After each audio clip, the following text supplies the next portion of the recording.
leverage your knowledge to success. Hello, my friends. Welcome to another episode of Aditya Talks. Today's guest brings together engineering, management thinking, and real world execution. Aashish Singh, our guest for today, is an IIT Roorkee graduate and an XLRI alumnus. He has over 18 years of experience working as an engineer, manager, and consultant. He has led and implemented 20 plus operational excellence and transformation projects across industries such as oil and gas, chemical, steel, pharma, industrial equipments, retail, and infrastructure. Basically, he has had covered a lot of surface area across his career, and he has done major turnarounds in major, very, very big firms. He has worked with global chemical leaders, private equity firms, listed Indian companies, and also actively supports startups and business developments. So he's an ardent learner and a mentor, and you're gonna see that throughout this whole episode. And yeah, so Mr. Ashish, welcome to Aditya Talks. How are you doing? Yeah, thanks, Aditya. Yeah, it's a privilege to be here, privilege to be part of this discussion, and thanks for very elaborative and luscious introduction of Hmm. mine. Yeah, no, the introduction was just pales in comparison to what you have actually done and what you've gone through. So hopefully we can draw some wisdom from that kind of experience today in our episode, and it's going to be an honor to talk to you. And yeah, let's just enjoy. So initially, let's start off with. Can you, Mr. Ashish, for the benefit of our viewers, can you describe your journey from IIT Roorkee to becoming a consultant and how it all played out for you in your, in your way of putting it out?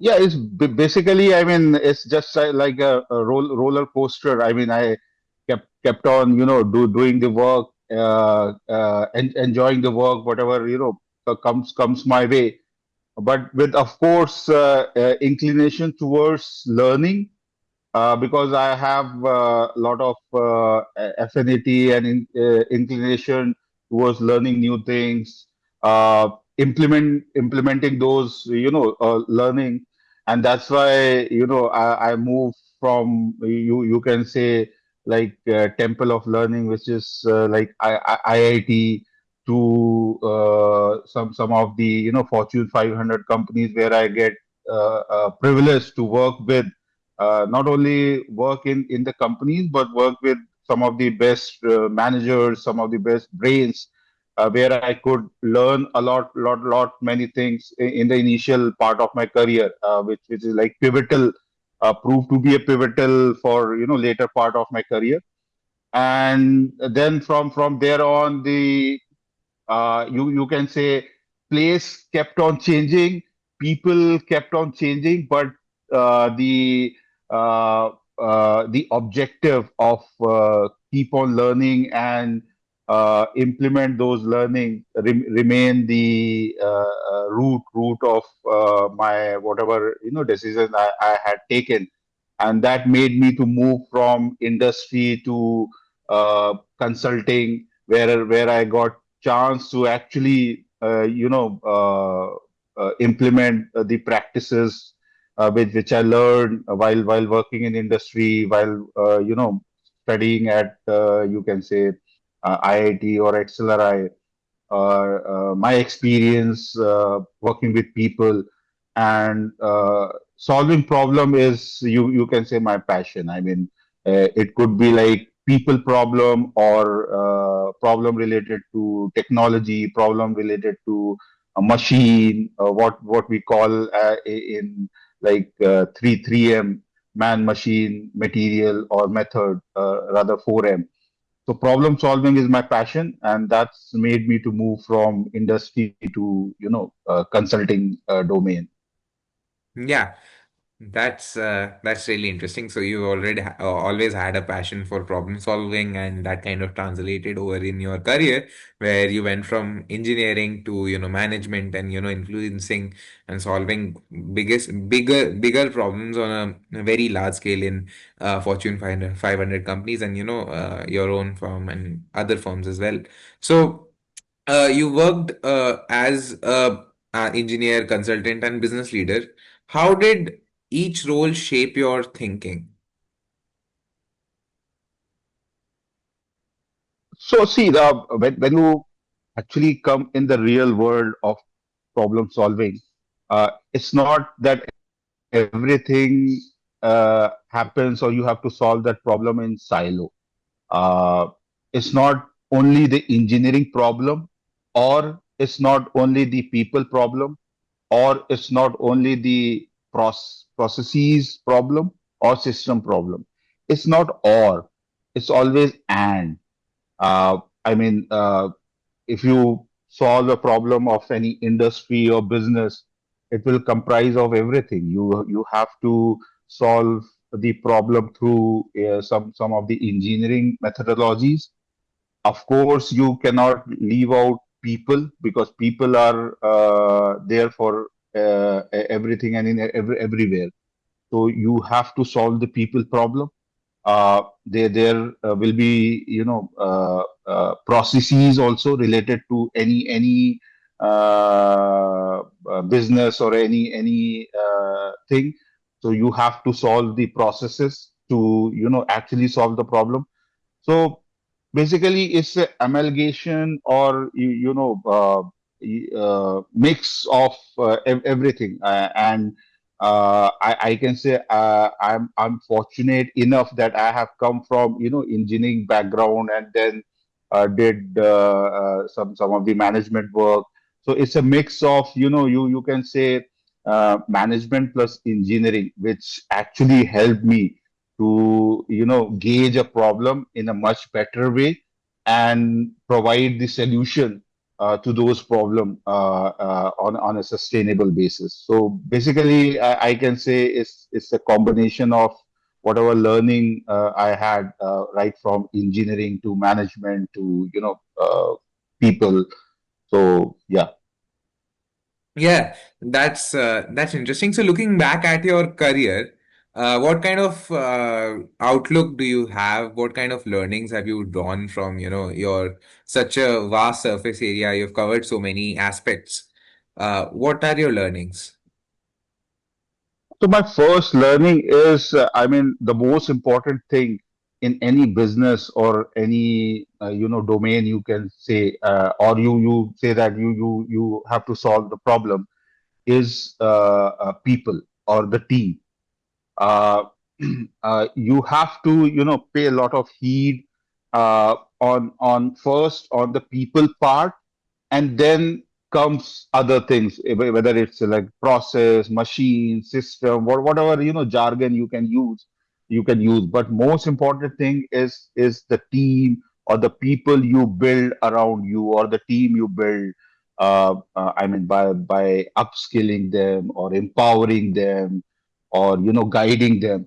So that is the most important thing, which I found in so many transformation projects, so many improvement projects I have seen, and which is often ignored. People ignore the most important thing, which is like people part, or say team part. So building a robust team with people who are equipped with sufficient knowledge, skill, and of course they have the right attitude to align with the purpose or the objective you have as a leader or somebody who's leading. So the people part I found to be the most important thing in any work or any transformation or any consulting assignment, you can say. Rest follows. I mean, the rest can be done when so many people are aligned, so many heads are working together. Problem gets solved. That's not an issue. Yeah. So when people hear operational excellence, they think of factories and KPIs. How do you define operational excellence after your career and after all of your achievements and experience in this domain?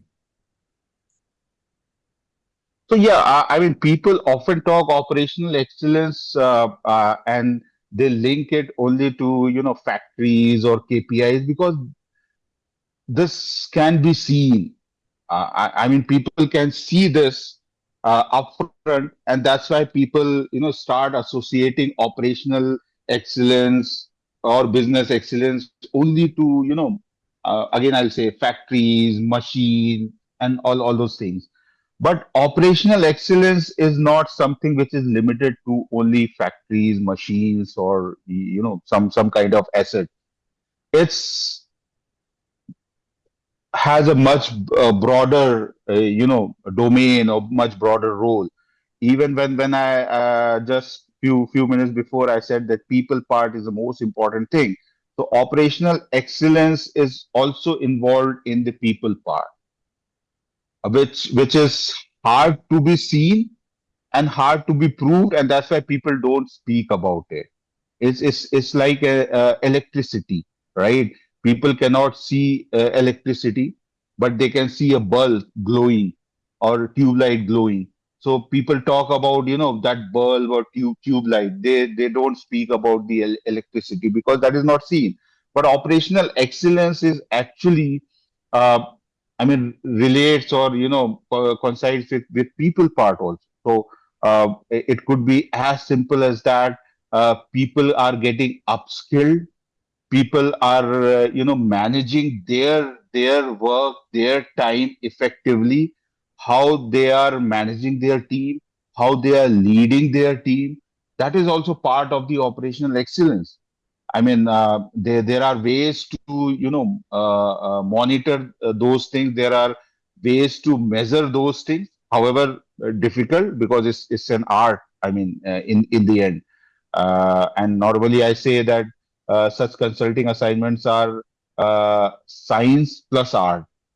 So science part people see, science part becomes like your machine starts, making more production, giving more production. But art part people are not able to see. So art part is the people who are behind this, who made this possible. They are also undergoing the transformation path of operational excellence. So they have also learned how to manage their everyday effectively. They also have learned how to manage the time which they have effectively so that they become more productive, not only at the workplace, even in their personal life. Because working in office is not the only purpose or objective of a person or a people. For a machine, it could be an objective because machine has to be stationed on the shop floor 24 hours and it will run. But people are not machine. People are social animals, social being. They have to go out, right? Have their social life also, which is also important. They also have to maintain their health. So they Yeah, have to hit gym or whatever ways to remain healthy. They have to have the wealth of spirituality, so they have to spend some time going to for worship or other things. They have to spend time with their family. That is also important.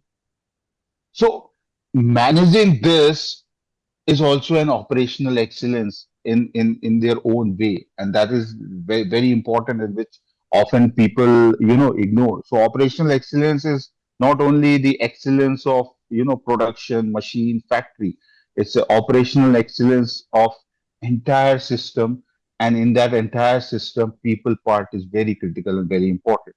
yeah. Improving the efficiency of a single person and, looking at how a single person works and increasing that efficiency and, making the process smoother for every single cog in the machine is surprisingly effective.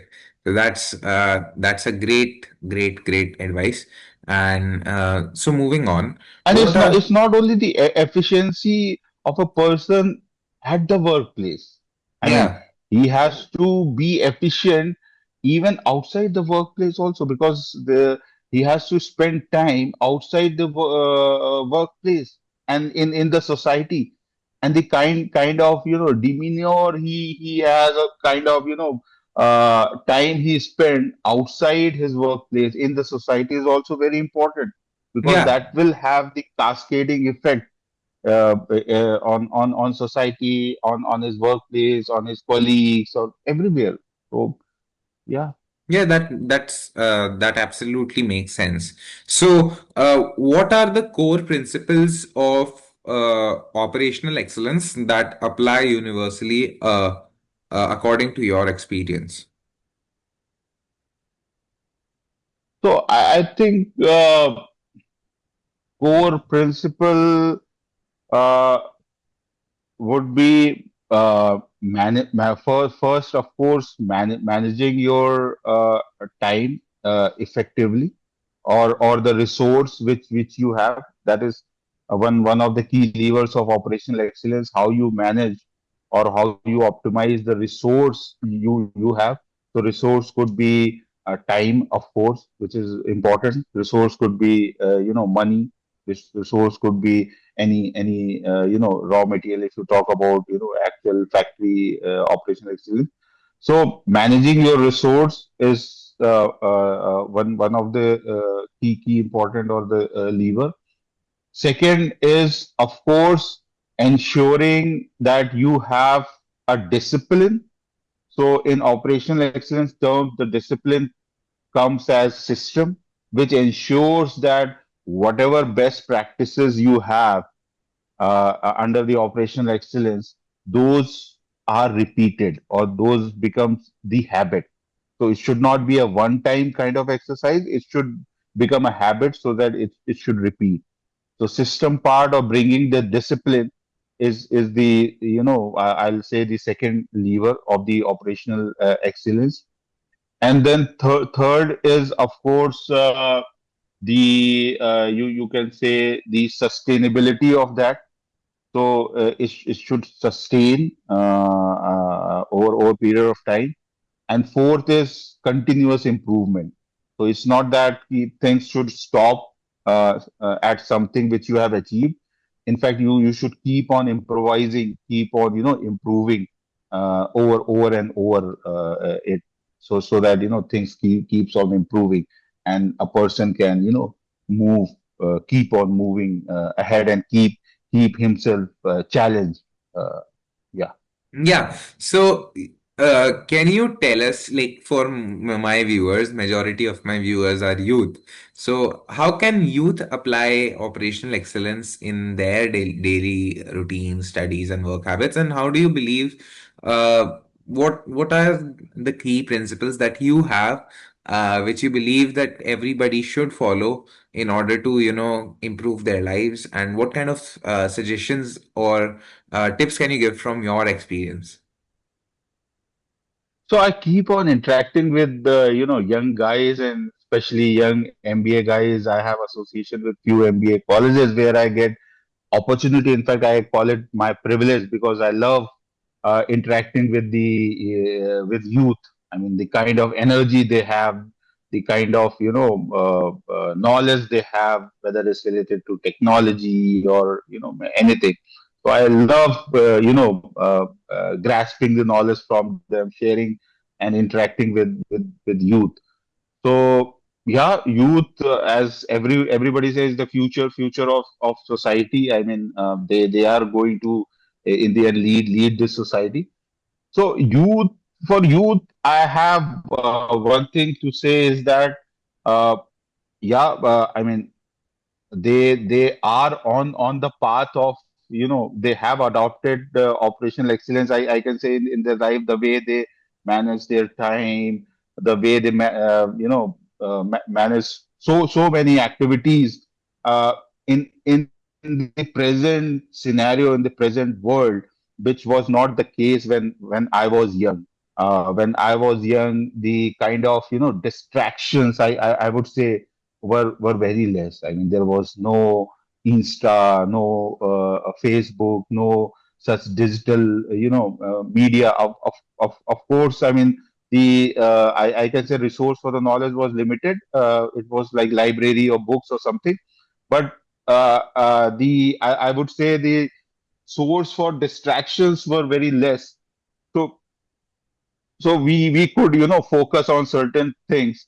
But not considering today's scenario where there are so many avenues available for the youth to get easily, drifted or distracted from the path. But still, I see that youth, some of the guys I meet, they are so focused on what they want to do in their life, what they want to achieve in their life, and you are one of the examples.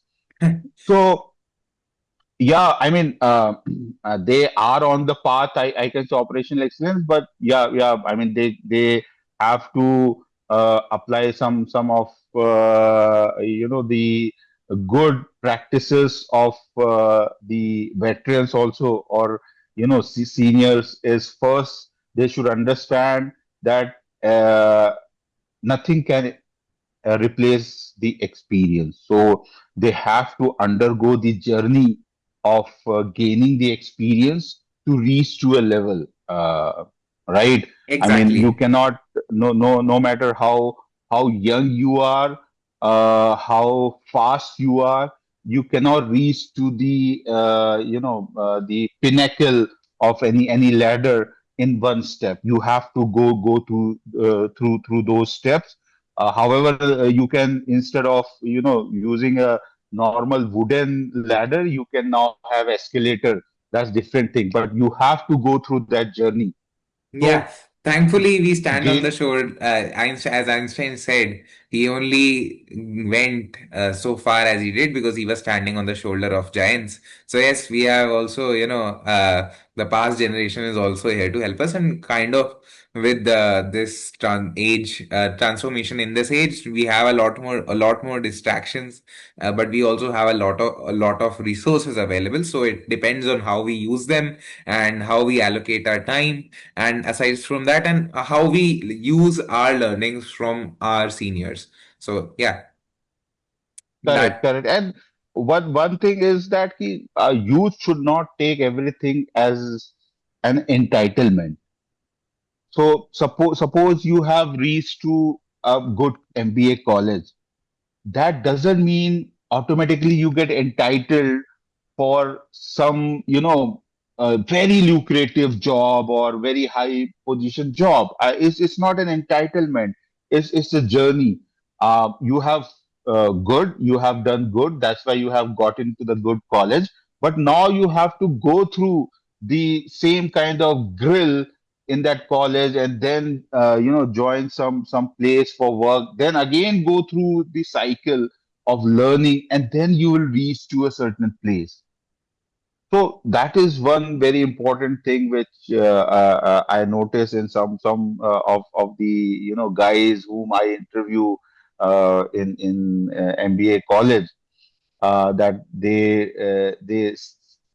tend to take things as an entitlement. That okay, once I got into some college, so now everything now is over. Now I don't have to do anything. So it's not like that. You have exactly, to go life is a through the continuous process. grind, and it's Correct. not, and discipline is something that you need to have across all the stages of your life to achieve something meaningful, and kind of hope to achieve what you want, because ultimately life is also very random.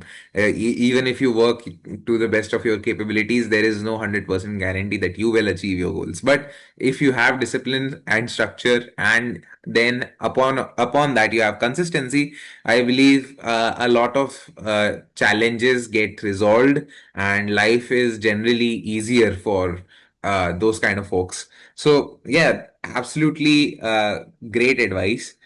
So, what kind of foundation do you think young professionals should focus on? And what kind of base should they build in their first 5, 7 years of work? What should their focus be? So I think in the initial part of their career, they should build, or they should focus on learning. Uh, Learning about the actual, the world's problem, or wherever they are working, or in whatever domain they are working. So their focus should be more on learning. Their focus should be more on grasping under whom they are working. So their manager, or whatever they call. So they should focus on learning. I mean, moment they come out of the college doesn't mean that learning stops there. Now, because most of the people have this thinking that they are out of college, now they are earning, money. So learning stops. So that is the biggest, I can say, drawback or the, for fall anyone can have.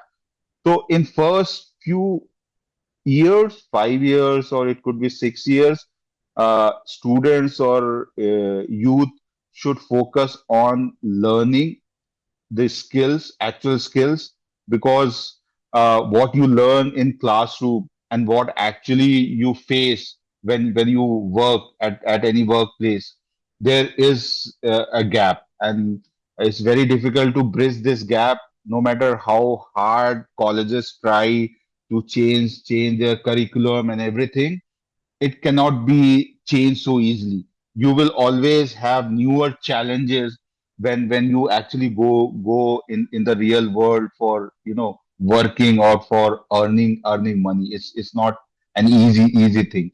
So you have to learn various nuances of the workplace or of the world, and then prepare yourself, groom yourself, become more strong to face more challenges and keep growing, and don't get disheartened. People often call that, oh, I took this initiative and I failed. And I have seen, especially in youth, they get disheartened, and because of that, you keep on hearing so many bad news about suicide and all those things. So one thing is that they should not get disheartened. I mean, failure, and they should not call anything as a failure. There is nothing a failure. There is nothing like a failure in this world, right? It's only thing is that something you tried or something you wanted didn't happen, right? And you term it as a failure. It's not failure. You wanted something, it did not happen in that way. Is as simple as that. Somebody wanted something from you. Suppose I'm there and somebody wanted something from me, or he asked, pass this glass of water to me. I did not pass. I said I cannot pass. I'm busy. So that doesn't mean that other person failed. It's only thing is that the other person, whatever he wanted, it did not happen. Same is the case with certain things. If suppose certain numbers are not achieved in sales, suppose somebody is in sales, certain numbers are not achieved, of course you have to put your best effort and best effort to achieve that. But if suppose it doesn't happen, or you are not able to achieve those numbers, it doesn't mean you have failed. It means somebody has done a better thing or better than you, and somebody has not given what you have asked. And that's not the end of the world. You can again try. You can again work on. Yeah, that absolutely makes sense. So what kind of skills do you think are the most crucial to, operate in these times? Because with technology being so rapidly evolving, industries are also facing, lots of challenges, and people, what you do, what kind of work you do is gradually, it's evolving over time. So what kind of skills do you think everybody should have to, keep up with that kind of change and, keep up with the times and succeed, obviously? So first skill and the foremost and most important skill I would say is the will to learn, keep learning. That will should not die to learn and keep yourself upskilled to meet this kind of uncertain world, which, or you say, a complex world or technology which keeps on changing. So willingness to learn is most important. Once that is there, you can face any challenge. I mean, it's Darwin's theory. I mean, survival of the fittest. And who is the fittest? It's not somebody who has a muscle or who is muscular. Fittest is one who has learned to adapt as per the nature or as per the change. And only that person can adapt who has the will or the willingness to learn new things and change or adopt to the changing world. So that's the first and very important skill that is needed. Second is, of course, as I said, and I firmly believe, is people skill. I mean, you should know and to work with people, take people along with you. Not everyone has same strength as yours, but you need different strength to achieve certain objective and purpose. And for that, you have to take different people along with you. You have to align those people. You cannot break a mountain, or you cannot conquer everything in silo or alone. You need a team. You need people, and people who are aligned to your vision or what you want, not necessarily who are aligned to your strength, right? You have your strength that you can provide yourself, but you need different skills, different strength, and which will come from different people, but you have to align them. So leadership is the second most important thing, how you lead people, how you make them or sell your dream to those people so that they can follow you.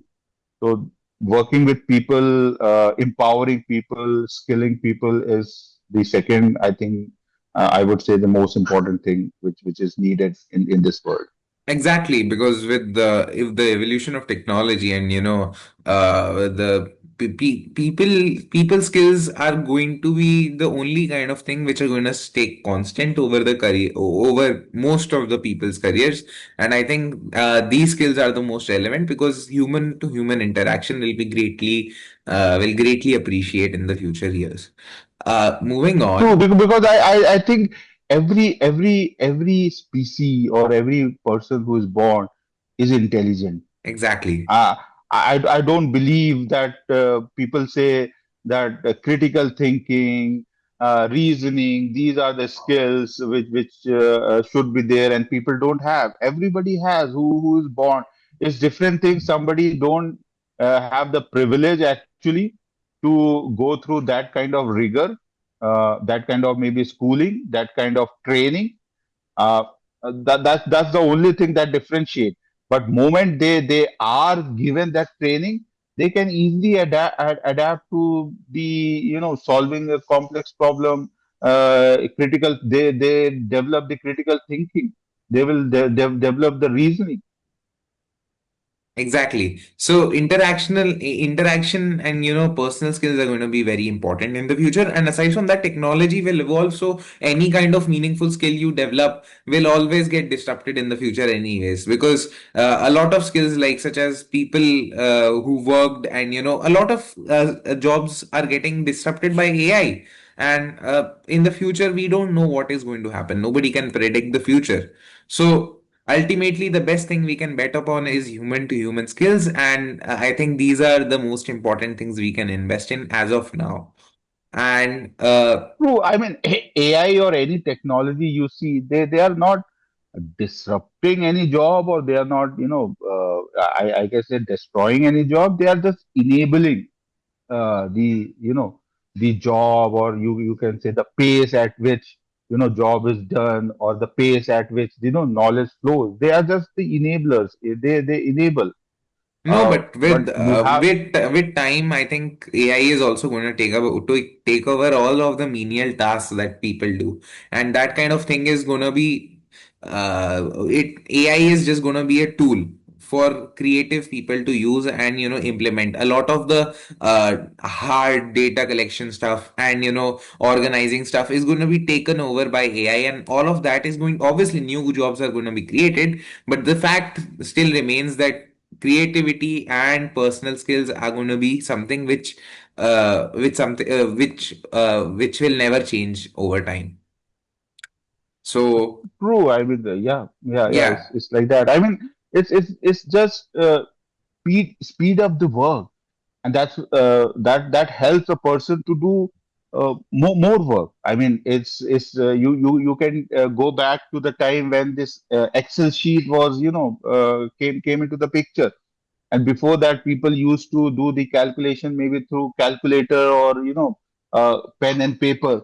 So maybe that time they could able to do some certain calculation, or, they can prepare a balance sheet, maybe one balance sheet in a day. But now with Excel and now with AI, they can, do hundred of balance sheet in a day. So Yeah, it's only increased the pace and made a person to do multiple jobs. exactly. So, what kind of you've been a part of major turnarounds in your career, and you've seen a lot of businesses bounce back. What usually causes organizations to fail from your experience? So whatever transformation, I have seen. I would not say they businesses have failed. They Yes, the competitors have done better than them, and they could not, I can say, think ahead of, you can say, curve, or they could not, catch up with the competition or competitors, because they remain complacent with their existing style of working. uh, as you said, that now the world is, and world is kept on evolving, and that is the beauty of human nature, and that's why they have survived, because they keep on challenging. And when they keep on challenging, they keep on evolving, and that's why we are better than, other species or animals. And that's why we rule the planet, or we rule the earth. So I would say the businesses could not able to do, because they could not able to catch up with the, competitors who adopted some best practices to, it could be like, optimize the cost, so that they can provide the same material to the consumer at a lesser cost. So it will give more value to the consumers or customers, maybe better quality, which, some of the business houses could not able to do, right? So y- yeah, so as I said, that it's not that those businesses have failed. I would say they did not, able to catch up with the competition. Whether it could be like, their strategy, the people they have, upskilling the people, so that they become more effective, more competitive, so that they can compete with the external world. uh, uh, in most of the transformation project which I have seen, and especially with the mid-sized companies, what happened when they start their businesses, or when they start their company, they start with very few people within the close group or within the close circle, and then they start the business, they scale up, but at reaching a certain point, reaching after reaching a certain, threshold limit, and when they actually start competing with the external world, uh, it's a typical problem, that then you need to have people with, different skill sets, whether you upskill the existing people you have, or you hire, more people with, better skill, or and keep on, training them, and focus on the learning and growth. But most of the myths get trapped in this vicious circle of, retaining the practices, which through which they have started the business, and because of that, then they realize that now they are no longer competitive enough, and they are falling behind, and then they need uh, some kind of external help. It's like anybody hiring a coach to become more fit. Then we come into the picture, and then we help the business or the company to become more robust, right from working on people, working on processes, working on systems. Uh, so, uh, what kind of what are the first signs you believe are which you have observed in companies which go and fail? What are the first signs that business or a career of a person needs some kind of transformation and some kind of change is required to bring things around? So there are these are two different things when you talk about individual person and the company. So basically, I'm an operational excellence guy or consultant. So I believe more in objective, defining things more objective in terms of numbers. So of course, when we talk about companies, I see certain key performance indicators and basis and benchmarking on those KPIs. Then we analyze whether this company is doing good, or what kind of intervention and improvement is needed for this company, so that it can compete with the peers or the companies which are there. So of course those are defined in terms of KPIs, numbers, so that we have more objective, strategy designed and implemented for those companies.